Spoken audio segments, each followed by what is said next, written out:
You're listening to the Jan Price Show, all about movies. And today, my guest is documentary filmmaker Tripp Jennings. And we're going to be talking about Elemental, Reimagine Wildfire.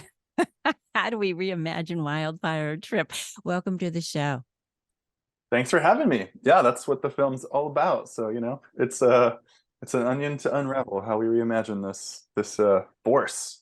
Yes, yes. When Annie sent this to me immediately, I wanted to do this interview. I live in California, and we've had many. I'm in Santa Barbara, and we've had our share of wildfires here, surely. But before that, I lived in Carmel by the Sea near Big Sur, Hmm.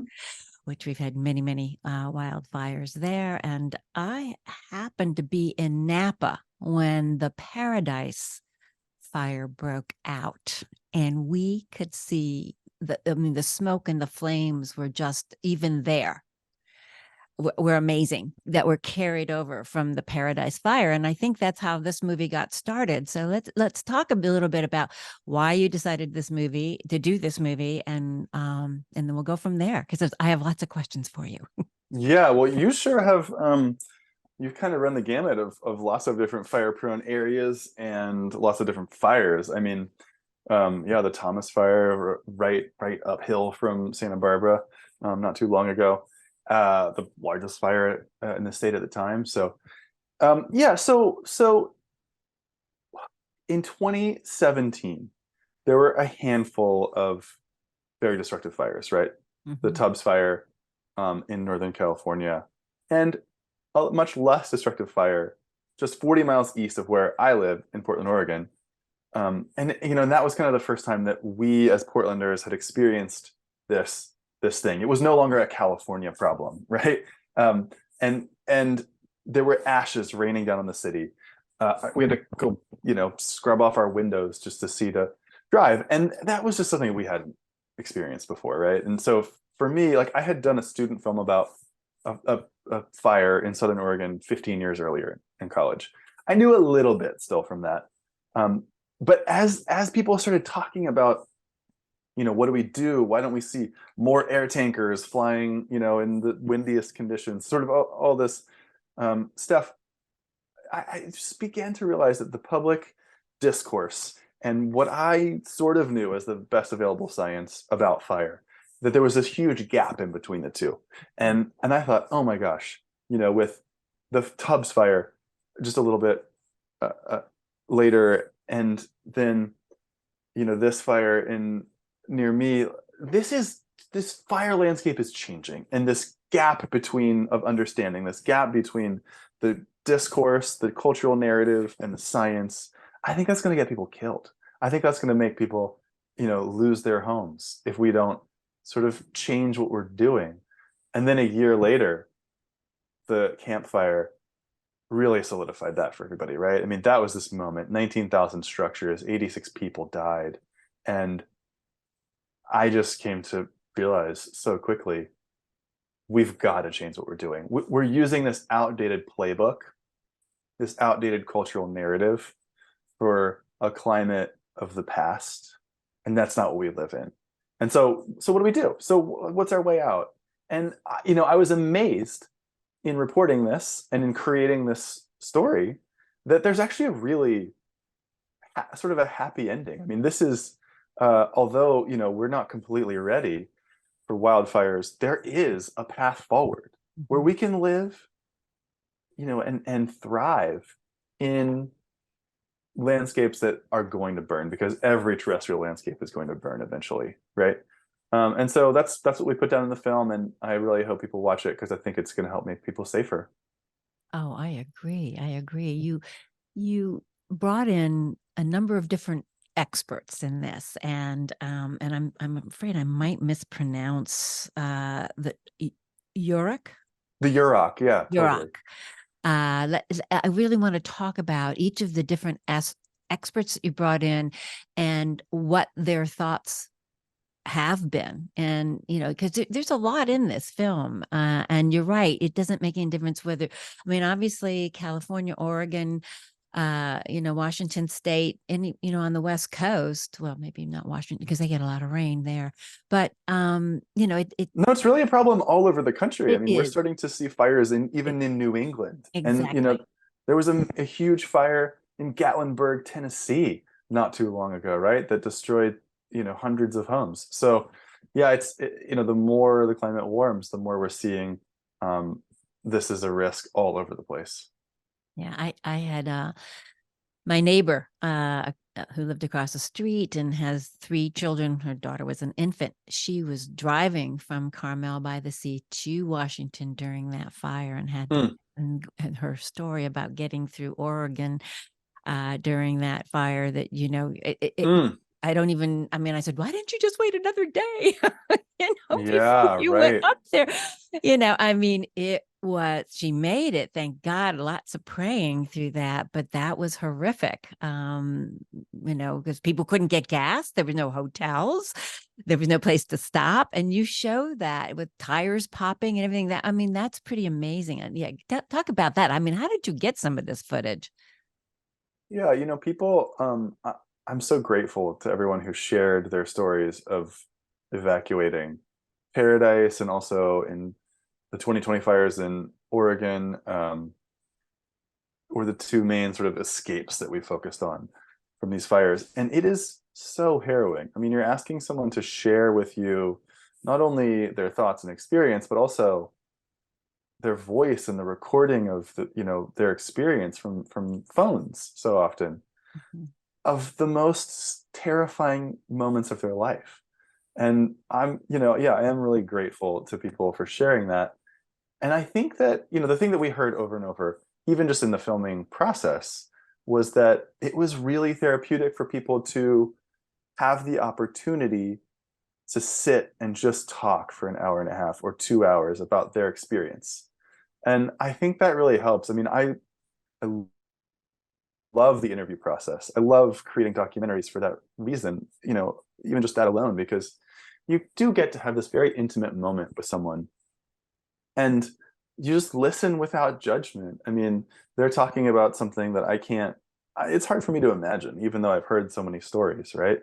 And you just make the decisions that you make using, your best judgment. And and these folks all got out alive, obviously. But it was Exactly. terrifying. And so yeah, I think after that, you kind of bond. I mean, like I just feel so like kind of emotionally close to someone who's been so vulnerable in that conversation. And I think it really helps them process the experience a bit to Mm. be able to just, say it all in one go. And so, as a result, we have very real testimonies to what it's like. And for me, it just underscores how important it is, honestly, for people to, I think, to see this film and make a really informed decision about what we can do to make sure those never happen again. I don't want anyone to have to evacuate and think that they are never going to see their children again, even though they're in the car with them. I mean, I cry when when I watch the first 12 minutes of this film still, and I've seen it hundreds of times. Um, but then it gets so hopeful, towards the end of the middle end of the film, like there are real solutions and we actually can do this. We can, and that's what's so great that you do. You don't just go through this story without offering some kind of solution to the problem, which that's what I said. Everybody's wonderful to working on it. Let's talk about each of the experts and what their thoughts are about, reimagining wildfires. Yeah. Well, you mentioned the Yurok, and Yes. so I mean, I can't thank the Yurok, tribal members that sort of like took me in under their wing and told me what they know about fire. I learned so much from them, and I have so much deep respect for the Cultural Fire Management Council, which is an organization that they use to to basically do these burns all over their homeland. And one of the things that's so special, and I think maybe even unique in the United States, is the Yurok have never been displaced from their traditional homeland, right? So many native peoples were forcibly removed from their land, right? And you know, we I think in many ways, especially even in the fire realm, we're still dealing with the consequences of that, and certainly they are today. And the Europe, you know, the Northern California was just so remote, right? And so they've been there. They were forced not to do burning for a little while. But what it means is that they have a knowledge of the ecosystem, of the place that they live, that is deeper than anything I've ever really experienced and I've ever seen, you know.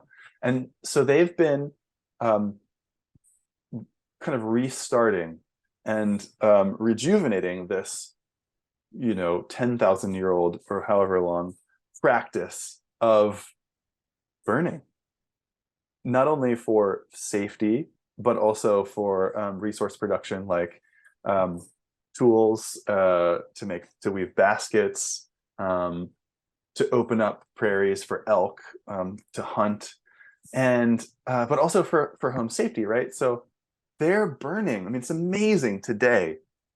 They know the weather so well. They're able to burn right up to their homes, like really within just you know, so close to their homes, and that's really, I think, keeping them safe in ways that it's hard for us to imagine. You know, if you live in Santa Barbara or or LA or Oregon, Portland, you know, specifically. And so I mean, I can't speak for them for how they would sort of reimagine wildfire, but what I learned from them is that, you know, this is a tool that and an element that it exists, and we can't stop it, but we can work with it. And that was so deeply impactful to me. And I thank them forever for, you know, taking me in. And so I actually ended up getting my as a result of filming with them, I got my wildfire certification, firefighting certification, and I went and, you know, got to hold a drip torch and burn with them, which was amazing. And you know, sort of participate a little bit in that, like, that experience. Yeah, because it's ceremonial too. Right. Yeah. Yeah. Yeah. And there's right, there's ceremony before the fire. There's sort of like this, you know, the burning, you know, itself is this prayer. And you know, I just don't come from a culture that is land-based and is knowledgeable, but also, you know, it's like head and heart knowledge that I got to sort of just experience firsthand from my, like, you know, my sort of outsider's description of it, I guess. They're beautiful people. So, you know, and that comes through too in this film, for sure. But you know, let's go on to Dr. Beverly Law and talk a Mm. little bit about her. Well, Dr. Law, um, you know, I think she's one of the kind of unsung heroes about how we should understand climate and forests. I mean, she changed this global understanding of forests and carbon storage. It was thought before her work that young forests um, sequestered more carbon more quickly than old forests. And she has these towers. I mean, you can see in the film, she has these towers that do actual observations of how much carbon goes into the forest and how much carbon leaves the forest. And instead of doing modeling, she said, well, let's go actually observe it. And it turned out that old forests, as she said, are the workhorses. They absorb all of this carbon. And I'll just do a quick, you know, explanation of that, right? It's like a bank account. Would you rather have $1 million bank account growing at 4% interest, or $100 bank account growing at 7% interest, right? I'd take the $1 million at 4% any day. And that's the same thing that we're doing with carbon in the forest. And that just turned the understanding on its head. And now she's doing this research that shows that fire actually releases a lot less carbon than we used to think, right? So I mean, we can think of Beverly Law, Dr. Beverly Law, as just really completely changing, I think, our perspective. She had to, I don't know if she had to reimagine or she just had to do the science and say what it said, you know, the science found. But but it helps me reimagine our relationship with wildfire and reimagine what wildfire means, right? Because it's not climate game over like we thought it was. Well, I think a lot of the thinking of how to prevent these forest fires or wildfires has changed over time. And that's what you're showing in this film, that the thinking is changing about how we do manage them. And that's what was, I mean, as you say, the happy ending is that there are things that we can do, but we're not going to get to the happy ending yet. we, There. we will. We'll save that towards the end of this interview with you. But her work, it was really interesting. I thought it was just fascinating how her work is really changing the way that they are reimagining forest fires and what exactly the older trees, which people thought, it's like older adults. We're still the workhorses. And so much important. I mean, it's knowledge. It's, you know, you might have more energy when you're 20, but you probably can get more done when you're 50, or so, right? Because you're just, you know how to do it really well. Yeah. No shade to any of the generations, right? Like we all got to come up, but that's just kind of the way it is. It is. Well, you get, you become wiser as you become older, as they Mhm. say. Sometimes not everybody does, but Yeah, fair enough. generally speaking, you hope that's the hope that we become wiser as we get older.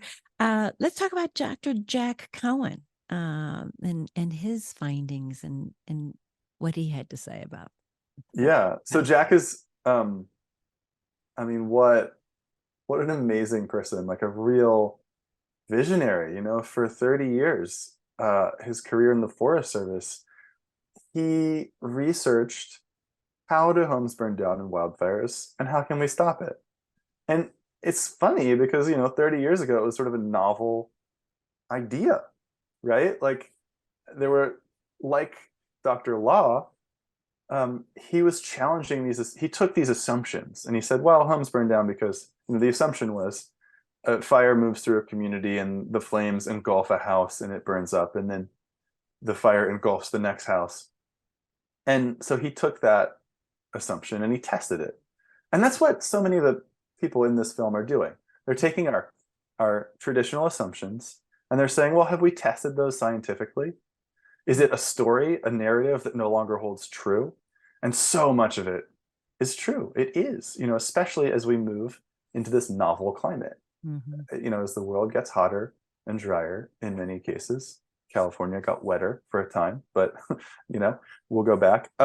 We have to retest all of these theories, and so Jack, I mean, he really sort of pioneered this understanding of how fire moves in a community. That it's not a wall of flames; it's an ember, and if it's an ember, a small ember, then what you need to do is very different. You need to prevent that ember from getting inside of your home, and you need to prevent that ember from landing on something that will burn, ignite, and then burn your house down, right? With that understanding, we have so much potential.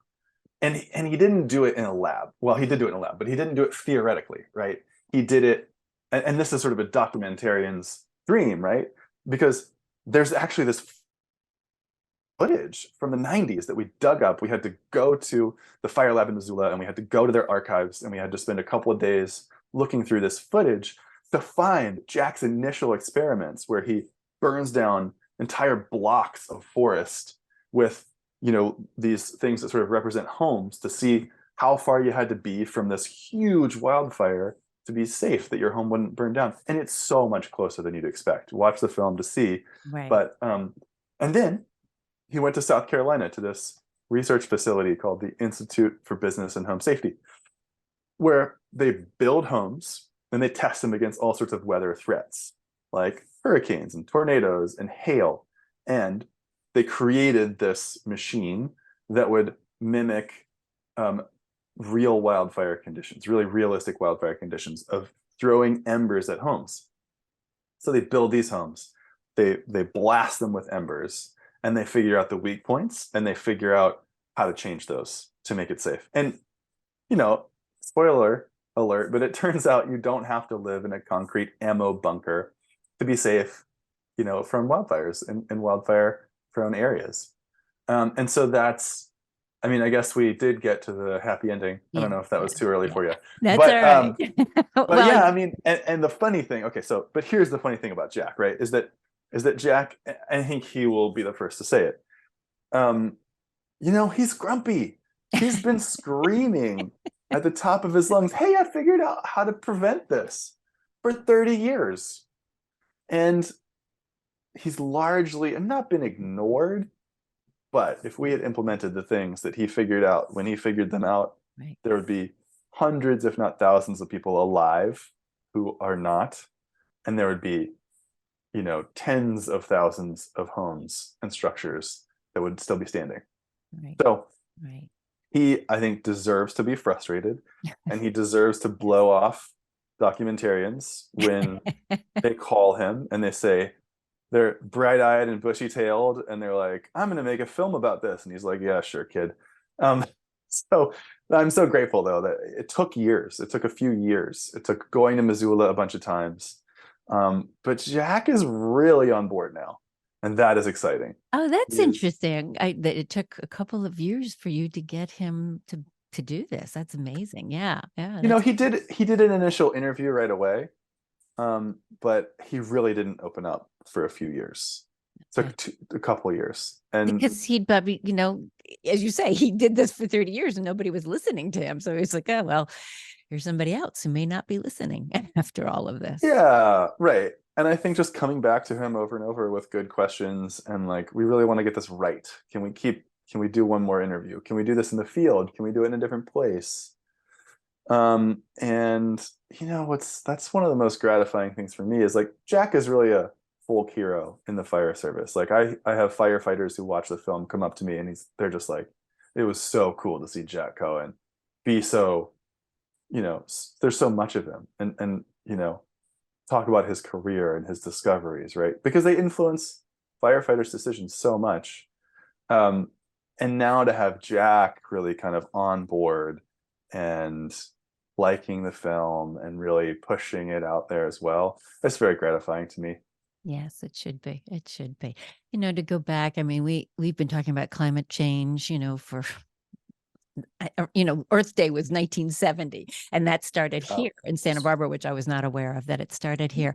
And this year for Earth Day, they haven't had the celebration for a couple of years. Obviously, Jane Fonda came and she oh, spoke, and she's cool. so passionate, about climate change. She's been arrested I don't know how many times for her uh what does she call them? I don't know. Fire drill Fridays, I think is Oh what she yeah, calls yeah, them. And before the pandemic, she was even doing them during the pandemic. But right. you kind of look and you go, why haven't we paid attention? Why is it taking so long? How did we knew over 50 years ago or longer, that Yeah, we needed to do something to try to stop this climate change, and yet we've done little things, but we certainly haven't done what we need, and now we're beginning to run out of time. The clock is certainly ticking on this for sure. So my little pontificating here, but I do want to get back because this couple who decided to build a home in the forest, I want you to talk about their home mm, and what happened to them, because I think that's really one of the happy endings is what yeah, they. that's true. Yeah, so in 2020 there were fires that came through Oregon that were just pretty unimaginably devastating.